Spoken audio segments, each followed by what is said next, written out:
Some new names we need to get to know as SEC spring ball churns on. It's time to get our squad together. You're talking ball with the SEC squad.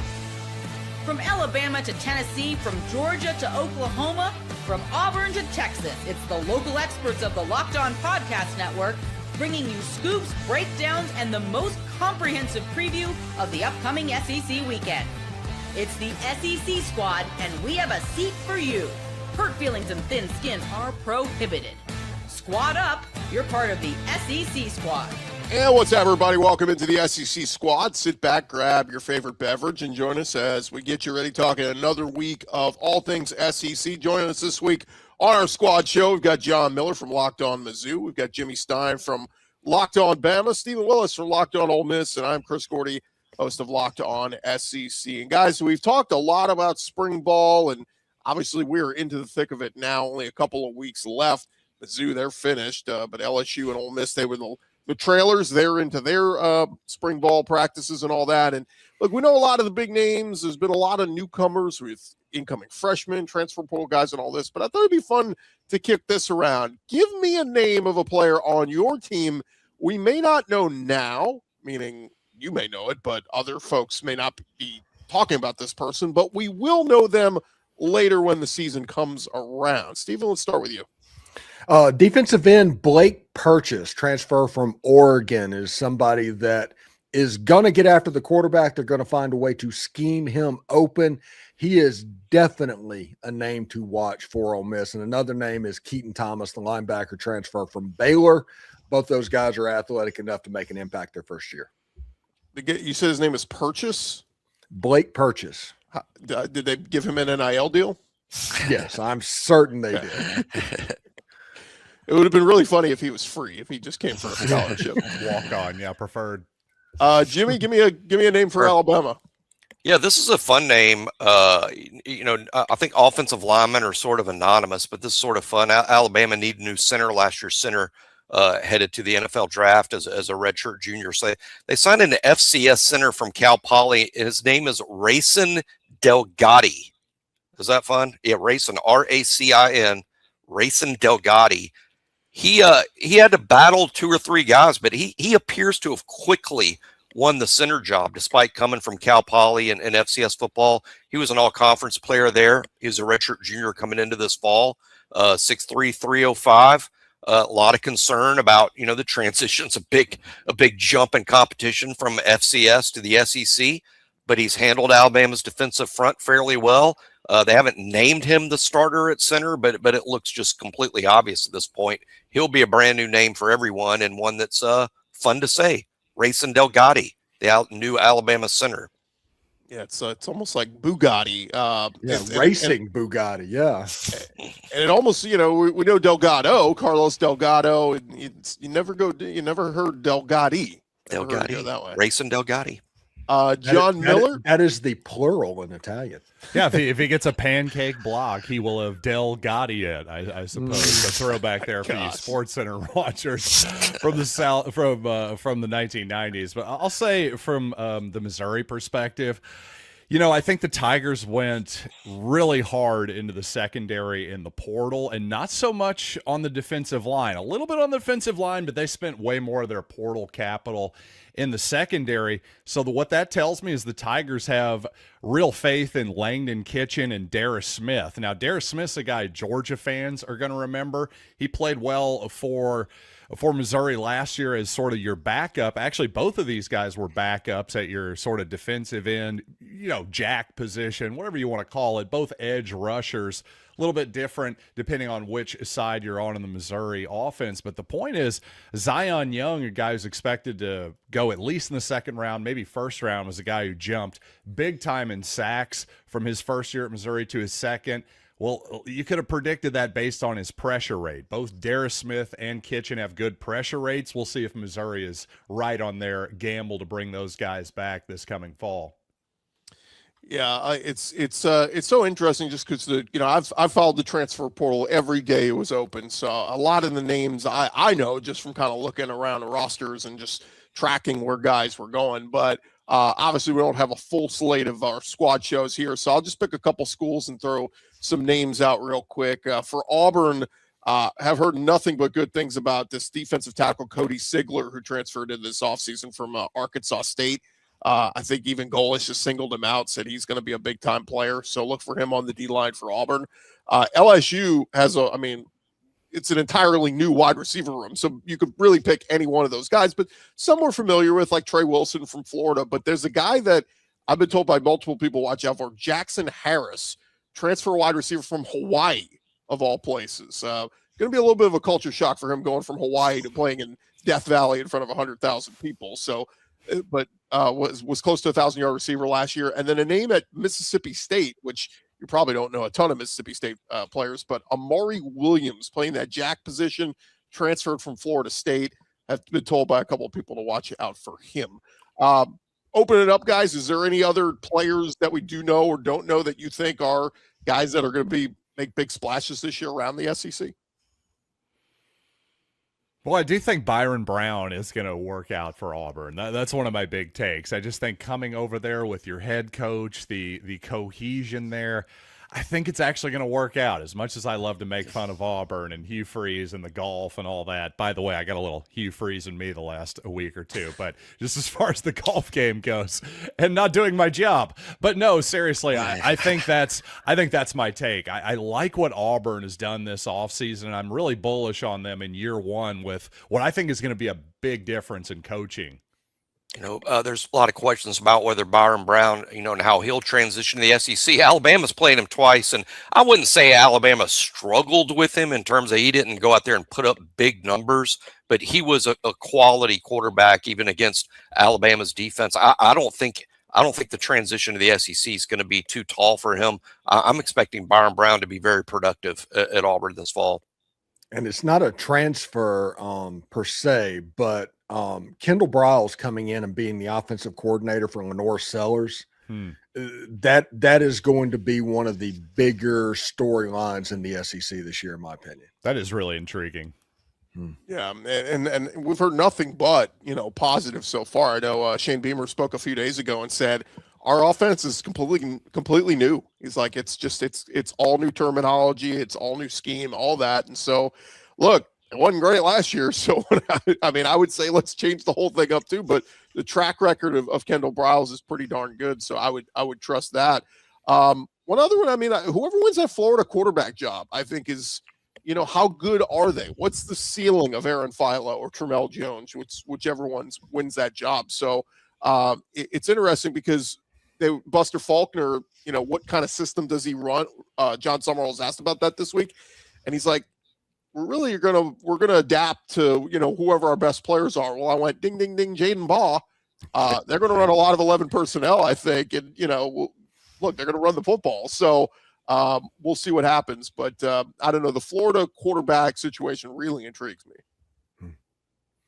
I'm sort of bearish on Florida, but go ahead, Jimmy. No, just say there's a few unresolved quarterback situations around the league, but Florida's is the one you seem to hear less about, really, than the others. I think other competitions maybe are a bit more noisy, but that is a fascinating one. But you have to figure with the offensive coordinator coming with his quarterback, that would be a decided advantage in Gainesville for Philo.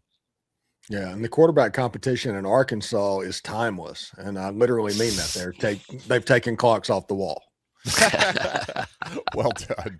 Yeah, KJ Jackson, it sounds like he's going to be the guy, and I know I'm going to call him KJ Jefferson before the season's over, but yeah, he seems like the guy. When he was at Ryan Silverfield's press conference, as soon as I saw that, I went, oh, that's the guy. So that of all the open quarterback battles, I think is pretty evident. But the Tennessee one too is very intriguing, guys, because look, it's not like George McIntyre is this, has a ton of experience under his belt, and the Faison Brandon kid, was a 5-star in this year's class. So that one's fascinating. But look, I trust Josh Heupel. He's done it with all different quarterbacks.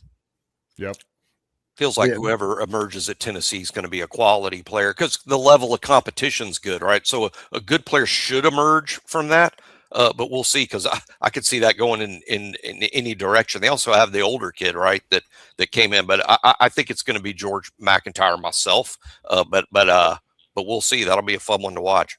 One thing to look at Tennessee is if those young quarterbacks are going to have to be playing ball, you might want to look in the backfield to see who's carrying the rock, because that's probably going to be the most important part of that offense. Deshaun Bishop, yeah.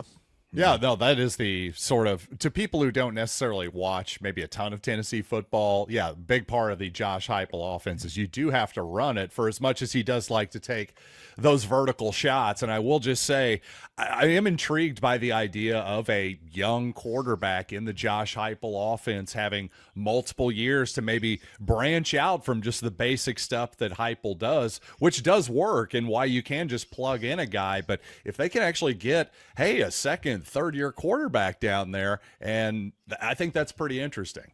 Yeah. Yeah, and and by the way, to the point, I mean, Tennessee, as much as we always talk about the passing game, they've always been one of the leading rushing teams in the country. Same with Lane Kiffin when he was at Ole Miss. They always ran the ball well. And absolutely. I don't know if you guys saw it. Just a quick note here. Did any of you see the UFL games this past weekend? I put on a game, flipping through the channels. A.J. McCarron was a head coach. His quarterback was Matt Corral, and he was handing the ball off to Snoop Connor. I'm like, what in the world is this league? It's all SEC guys. Yeah, I think there's some sort of a regionalist of teams. Like, so the Ole Miss players kind of matriculated towards Birmingham, and some Florida guys are in Orlando or something. It's the only way to like put that. people in the seats, right? Is to people that the local fans have heard of and know. Right. Is just a way to get people in those seats. But yeah, A.J. McCarron, former Alabama quarterback's the first time coaching anywhere at any level, head coach. Wow. We'll see how it works out. Well, if you really want me to tune in, bring back Tebow and Manziel, and I will watch that league. But now we're talking promotion. I love it. When we return, guys, which of the new SEC head coaches will win a playoff game first? I think I know where Steven's going to go. More Locked On SEC talking more ball next. Hey, guys, first, it is tax time, but for a lot of us, the old way of doing taxes is a lot. Trying to book an appointment that's not the most convenient, sitting in a waiting room with a stack of papers, emailing back and forth, and wondering if they even get your situation. But this year, you're getting a major upgrade. Intuit TurboTax now has in-person locations nationwide. You can meet face-to-face with a real tax expert, and your documents get uploaded straight to your TurboTax app on the spot. And just like that, you're done. Your TurboTax expert works to get you every dollar you deserve while you get real-time notifications as you go about your day. It's the relief of walking in and meeting a real person and walking out knowing your taxes are being handled right. Head to turbotax.com/local to find a store near you and book your tax appointment today. All right, fellas, figure it'd be fun to kick around some of the new coaches in the SEC and ask the question, which of those coaches do you think wins a playoff game first? And here is the pool of candidates. I'm taking Lane Kiffin out just because, look, he was already in the SEC at Ole Miss, and he went to LSU. I think that one's an easy one to jump to. But of the guys who are new head coaches here in the SEC, you have Pete Golding at Ole Miss, Alex Golesh at Auburn, Ryan Silverfield at Arkansas, Jon Sumrall at Florida, and Will Stein at Kentucky. Whoever wants to jump in, Steven, I know where you're going. Yeah, I'll go over it. Pete Golding, he's won it 2 games already as a head coach. I mean, he's tied for 3rd all time in the SEC in playoff wins, and he's never coached a regular season game. So yeah, it's got to be Pete Golding at this point, right? Yeah, I would certainly, of that list, I mean, Ole Miss is the team of the moment. They certainly have the quarterback. They have a good starting 22, and Pete Golding now has playoff experience. I do think it is a different, it's a different job taking a team 365 days as opposed to what Pete did at the end of last year, which was really impressive considering all that was in his lap. But it is a different deal being the full-time head coach for a year, being responsible for all of it for a year. I'm curious to see how that plays out. But Pete Golding would definitely be my answer here, because I just think of all of those teams that have a new coach, Ole Miss is the one that's ready to win the soonest. Yeah, along with Lane Kiffin, Golding is the smart answer. But you know what? If I'm a betting man, and I am, I'm gonna take the odds and give me Golesh, give me Auburn. I just think that Yeah, I know we like to make fun of Auburn in the 2020s here, but what do I know about Auburn? I know that every once in a while it all comes together, and it comes together in a big way. And I think here's the thing. Obviously, hey, Trinidad Chambliss, Ole Miss, they got a great shot to make a huge run this year. What if they lose this season? What if the Golding thing starts to go off the rails for whatever reason, or they're disappointing for whatever reason? I do think there's a decent chance here. I don't know what the odds are for this, but again, hypothetically, give me Auburn and Alex Golesh. Yeah, I wish that Iron Bowl was in Auburn this year, because I'd be maybe feeling that. But the fact they got to finish the season in Tuscaloosa, I don't like that. But Jimmy, it was wild, the news this week with Alabama sweeping Auburn in baseball. Clean sweep in the Iron Bowl in the three major sports this year, in football, basketball, and baseball. Auburn needs to win something against Alabama. Gymnastics, maybe? No, Alabama took them in gymnastics as well, and softball. Later in the year, I would like Alabama's chances there. I don't think Auburn's very good. This year, and Alabama looks like a real contender there. So yes, it's been a great school year for Alabama in terms of beating Auburn and making the postseason, really, and obviously making the college football playoff, making the basketball Sweet 16. That's all been great. I think Alabama fans would like to see more championship-worthy teams, particularly when it comes to football and men's basketball. But beating the heck out of Auburn in anything, that is a balm on the wounds of not winning at all, for sure. You know, one thing that's interesting on that subject, and I was talking with Corey Burton and Locked On Vandy today, so if this is wrong, it's because of him. Apparently, Vanderbilt is 11-1 this year against Tennessee. Wow. That's unbelievable. It's got to hurt. Yeah. That'll leave a mark.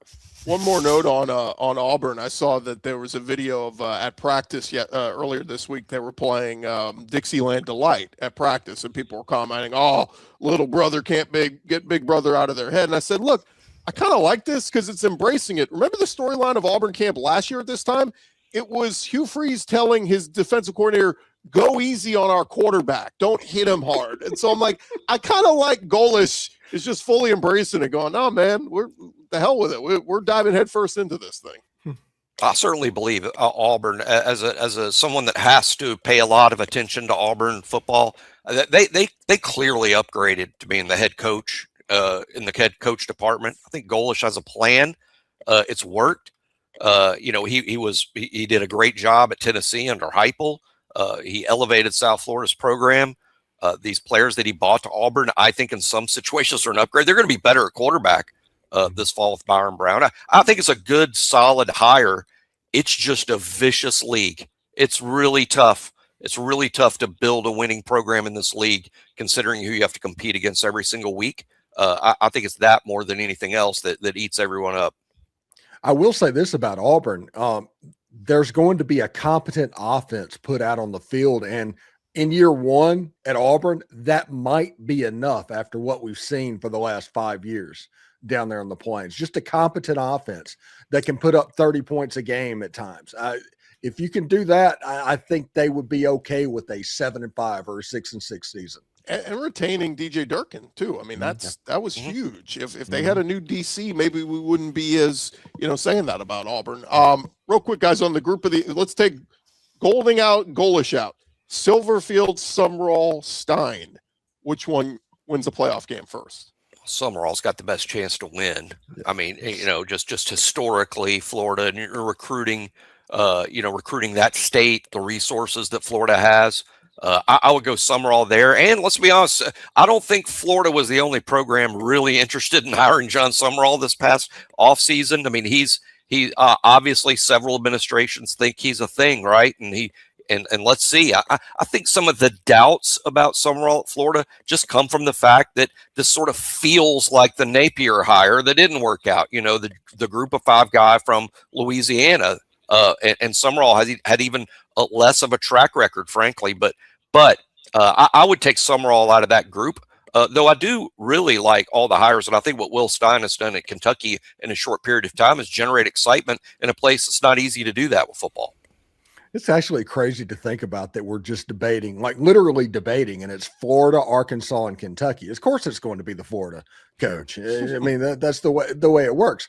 But wouldn't it be funny if it was Will Stein? Yeah. If he was able to put it together and kind of Indiana this thing, because that's the SEC. I love that equivalent. comparison. Yeah, that's the SEC comparison. So maybe Kentucky just kind of feels it, because the perfect storm that Will Stein was able to hit is that Mark Pope just completely crapped the bed.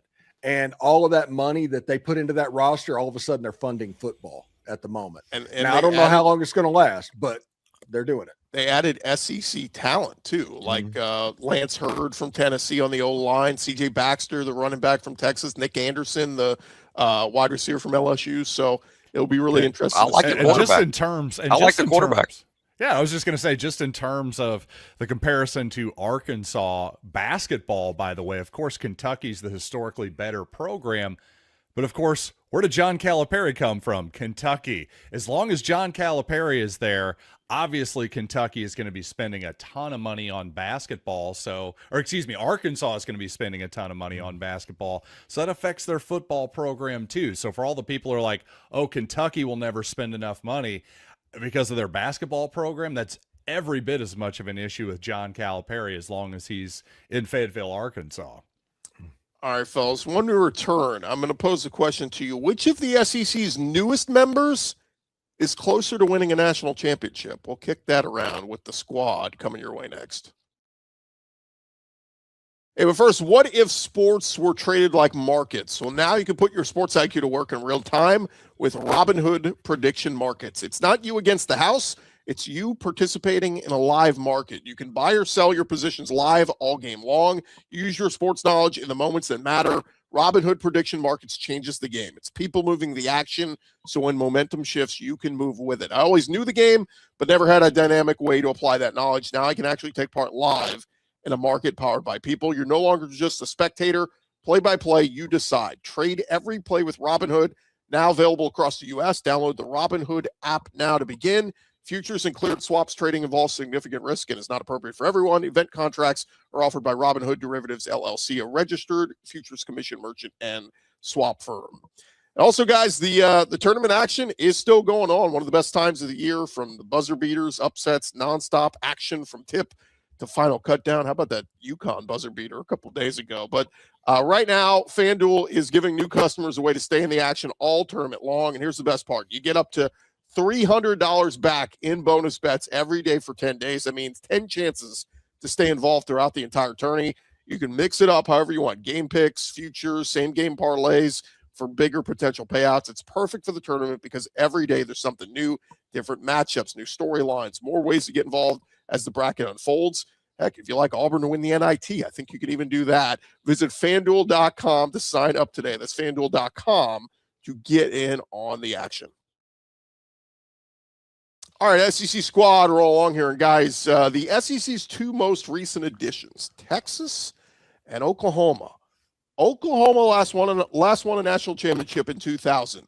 Texas last won it in 2005. I know because the Longhorn Network used to replay it all the freaking time. But Texas, they made the playoff in 23 and 24. Last year, Oklahoma made the playoff while Texas just missed out. So I ask you, squad, in your opinion, which team is closest to winning a national championship first, Texas or Oklahoma?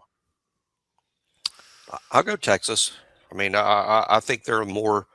I think they're a more of a complete team this fall. Now, I do think, weirdly, their first 2 years, Texas kind of was handed a schedule that was, no one in the SEC has an easy schedule. No one does, but some are more manageable than others. And I think Texas had a manageable schedule in years 1 and 2 in the SEC. This year, it's not the case. I think they do have a tough slate, and Oklahoma's the one that's really had it tough. I just like Texas team. I like the transfer portal pieces they've added. Arch Manning has a lot more help this year. Last year, completely inexperienced with no help. This year, he's experienced with a lot of help. They have some questions on the offensive line, but I like Texas this year as a team. I would put maybe top 3 in the country. Yeah, I would agree with that. Now, I do want to see what a second-year John Mateer looks like in the Oklahoma offense. That's kind of the wild card in this discussion because that defense is always going to be salty. But how does they look offensively? If they can get it together offensively, they have a chance to go on a little bit of a run. And real quick on that, Steven, it's not even the off. Like, he's familiar with the offense because it's Ben Arbuckle. He ran at Washington State. It's health, right? That hand injury, he never got healthy. If Mateer's fully healthy, I mean, he looked pretty damn good earlier in the year, right? Yeah. That's the game changer. And the arch that you're supposedly going to get this year is the arch that was at the end of last year, not the beginning of last year. And that's worth pointing out as well. John, you used to play in the Big 12 with these two teams. Pick one. You know, that's the interesting thing to me is somebody who does have that Big 12 perspective. You know, Oklahoma's been by far the better program in the last 20, 25 years or so. Yeah, that 2005 national title by Vince Young aside, I just think that we're being maybe a little bit too dismissive of Oklahoma. If I have to pick right now, I think, yeah, sure, I'll go with Texas too. If you're gonna put a gun to my head, proverbially, but I do think that Oklahoma's closer than people think. That's a program that is not going to take anything lying down. That is for certain. What if we just flip the quarterbacks? What if we put Arch with this current Oklahoma team and Mateer with this current Texas team? Does that change your thoughts? Not much. Not really. No, I really don't think it does. If anything, I'd be interested to hear what you guys think if we switch the coaches. Like, what do you guys think of Venables versus Sarkisian? It's really interesting that one's, obviously considered one of the better defensive minds in the country. The other one of the better offensive minds. To me, it's a lot about the run game. Oklahoma could not run the ball a year ago. They really struggled to run the ball. Texas goes out and gets two guys in the transfer portal in Hollywood Smothers from NC State, Raleek Brown from Arizona State. They jettisoned what was in the running back room. I just like Texas's chances of running the ball better than Oklahoma last year. I think Oklahoma finished around the 110s in rushing nationally. Alabama was even worse. Crazy that those teams ended up matching up in the quarterfinals of the playoff with Oklahoma around 110 in the nation running the ball, Alabama around 120 in the nation running the ball, and they both made it that far. I think both Alabama and Oklahoma have got to run the ball a lot better this year because you're not going to get that fortunate again. We haven't had many duds in terms of the high-profile NIL guys yet, but Jaden Ott, I mean, we were all talking him up last offseason. What a dud that turned out to be. So that's just fascinating. And the first thing you said, John, when you said switch the coaches, made me think Will Muschamp would bust a gasket if Brent Venables was yelling at him all day. So I don't know if that would work well. That's a fucking wonderful point. Sorry. Help me out, editors. It is. Well, he used to have Saban yelling at him, and he survived that. Yeah, that's true. It's look, Sark is high on his team, man. I mean, I know he was high last year, but he's made some comments. I don't know if you saw the Chris Lowe interview this week at On 3. He was saying there's shades of this team that remind him of that Bama team he was coaching with Jalen Waddle and all those wide receivers. And he said in terms of the confidence and the bravado of the guys, that they were jawing with those DBs that Alabama had stud DBs like Pat Surtain and guys like that. He said he's kind of seeing shades of that in this Texas team. So, look, he wouldn't put it out there if he didn't feel it. So, feeding the hype machine, but I don't think the hype machine get cranked up any more than it will be this offseason for Texas. I fully expect to see them, like I said, top 3, top 4 in every poll, along with Georgia, Notre Dame, Ohio State, that group. Yeah, if I read one more article that Texas is all in on 2026, I get it. They spent the money in its Arch Mannings last year in college. I get you. Felt like they were all in last year. Right. Seems like they're going to be all in every year. Compared to everybody else in college football, they're absolutely all in every 100%. year.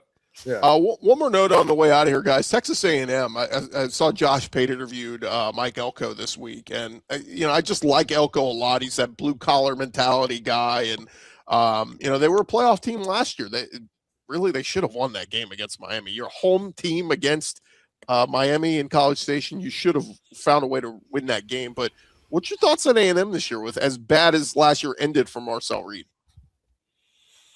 Offensive line, I think they lost a lot of guys. I mean, they got to I think Marcel Reed's got to improve, and he's got to do it behind, I think, a rebuilt offensive line group.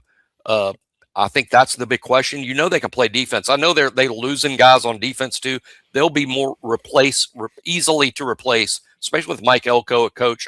I think Marcel Reed's improvement, a lot of people are going to be looking at that. But to me, it's about what's happening up front. They'll have good players outside and a good back. To me, it'll be about what happens up front. It is Marcel Reed taking a step forward in his development for A&M to make a second consecutive playoff appearance.